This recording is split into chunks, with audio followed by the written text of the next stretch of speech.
বিশ্বজিৎ দৈমাৰি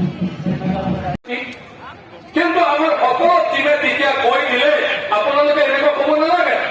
আমিতো নাজানো আপোনাৰ নিচিনা লগৰ নিচিনা ইমান ডাঙৰ IAS অফিচাৰ বিলাকে ইমান ডাঙৰ ভুল কৰিব পাৰে।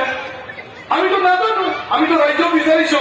তোমালোকে কৈছে কাউন্সিল হলে হ'ব, আমি কৈছিলো কাউন্সিল লাগিব নহব, আপোনালোকে কৈছে নহয় হয়। এতিয়া আপুনি কিয় কৈছে যে সেইটো নহয় বুলি? এইটোতো আপোনাৰ কাম, আন্দোলনকাৰীৰ কাম নহয়। গতিকে আমাক দি দিলে হ'ল, কিয় লিখি পালে। আৰু যদি ভুল কৰিছে আপুনি ভুল কৰিছে, আৰু তাৰ কাৰণে আপুনি দোষী। আপোনাৰ কাৰণে আজি গোটেই বুজা পৰা গোটেই শান্তি আজি বিঘ্নিত হব খুজিছে। গতিকে চৰকাৰৰ মাজে সময় সেইবোৰ কথা হৈ যায় চুক্তিত। মই অধ্যক্ষ হিচাপে কিছুমান কথা কব নাপায়, কিন্তু আজি আদিবাসীৰ লগত আদিবাসীৰ সমস্যা আৰু ময়ো এনেকুৱা পথৰ মাজেদি অহাৰ কাৰণে মোৰ অভিজ্ঞতাক মই শ্বেয়াৰ কৰিছো মাত্ৰ, বাকী মোৰ একো নাই। বাকী যিখিনি লিখিছে সেইটো হ'ব লাগে, ইয়াত মই আছো।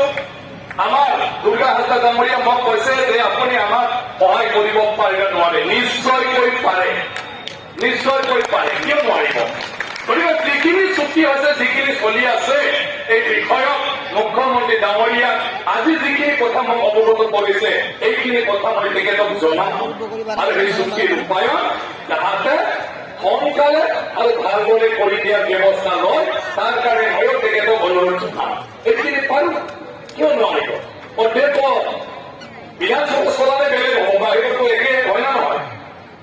বাহিৰতো ময়ো এটা মানুহ, আৰু মই যে সমস্যাটো জানো মই কিয় কব নোৱাৰো। গতিকে এইখিনি কথা মই সদায় আছো। আমাৰ প্ৰদীপমান ডাঙৰীয়াসকল আছে, মইতো দিল্লীলৈকে গৈ পেলাই ফাইট কৰিছো আদিবাসীৰ কাৰণে বিভিন্ন কথা। গতিকে তেনেকুৱা কণ্টিনিউটি আছে। কিন্তু যি আজি চুক্তি হৈছে, এই চুক্তিটোৰ দ্বাৰা আমাক যিখিনি প্ৰতিশ্ৰুতি দিছে, এইখিনিও আমি কাৰ্যকৰী কৰিব লাগে। এতিয়া ভাল কথা হ'ল, আজি সেই চুক্তিৰ দ্বাৰা ডেভেলপমেণ্ট কাউন্সিল হ'ব। আজি সেই চুক্তিৰ স্পিৰিটতে সান্তালী ভাষাক মাধ্যম হিচাপে ওল্ড সিটি স্ক্ৰিপ্টৰ দ্বাৰা আজি চৰকাৰে স্বীকৃতি প্ৰদান কৰিলে সান্তালী ভাষাক। আৰু সেইদিনা বিধানসভাত ভৱিষ্যতত যেতিয়া মাধ্যমখন পঢ়ি কলেজ পাব, ইউনিভাৰ্চিটি পাব, এছচিয়েট অফিচিয়েল লেংগুৱেজ কৰাৰ কাৰণেও সেইদিনা বিধানসভাত এক প্ৰকাৰ প্ৰতিশ্ৰুতি প্ৰদান হ'ল।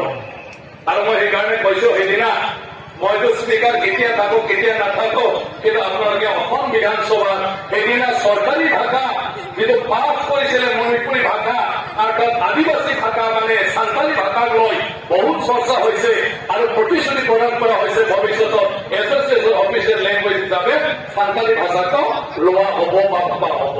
এই ৰেকৰ্ডটো আপোনালোকে এতিয়াৰ পৰা ওলাই থওক, পিছত লাইব্ৰেৰীত বিচাৰিও নাপাব পাৰে, হয় না নহয়? প্ৰদীপমান বিধানসভাৰ ৰেকৰ্ড বিলাক ওলাই লওক। বিধানসভাৰ এক্সুৰেঞ্চটোহে কামত হ'ব।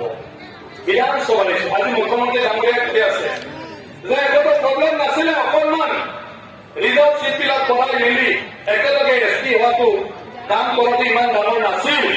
কিন্তু যেতিয়া বিধানসভাৰ মজিয়া উইদাউট এফেক্টিং দি এক্সিষ্টিং ট্ৰাইবেল আৰু দুইটাৰ মাজত কোনো সমন্বয় নাথাকিব, এইবিলাক যেতিয়া বিধানসভাত প্ৰস্তাৱ ল'লে আৰু এই সময়ত চৰকাৰে যেতিয়া এইখিনি সিদ্ধান্ত ল'লে, আৰু এই সিদ্ধান্ত থকাৰ কাৰণে আজি স্পিৰিটটো তেনেকৈ কৰি থাকিল যে নতুন জনজাতি হ'ব, কোনটো পুৰণা জনজাতি বিলাকৰ তেওঁলোকৰ যি আছে যি প্ৰটেকশ্যন আছে, সেইটো কোনো ক্ষেত্ৰতে কঠিন নহ'ব, নোহোৱাটো।